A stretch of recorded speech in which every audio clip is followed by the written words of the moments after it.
এবার প্রকাশ্যে পিটিয়ে হত্যা করা হলো লক্ষ্মীপুরে এক আওয়ামী লীগ নেতাকে। জানা যায় রবিবার চন্দ্রগঞ্জ ইউনিয়নে পাঁচপাড়া গ্রামে এই হত্যাকাণ্ডের ঘটনা ঘটে। নিহতের ছেলে আরিফ হোসেন বলেন, মুঠোফোনে একজন তার বাবাকে জানায় কয়েকজন লোক তাকে মারার জন্য আসতেছে। এ সময় তিনি বাড়িতেই ছিলেন।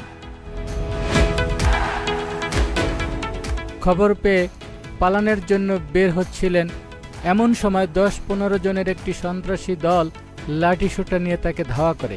এক পর্যায়ে তাকে নির্মমভাবে পিটায় আহত করে। পরে তাকে উদ্ধার করে হাসপাতালে ভর্তি করা হয়।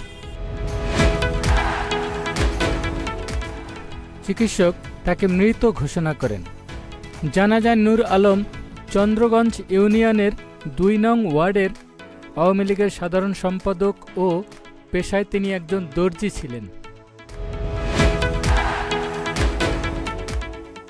এ ব্যাপারে চন্দ্রগঞ্জ থানার ভারপ্রাপ্ত কর্মকর্তা এমদাদুল হক বলেন, ঘটনাটা খুবই দুঃখজনক। এই ব্যাপারে যথাযথ আইনানুগ ব্যবস্থা গ্রহণ করা হবে বলে তিনি জানান।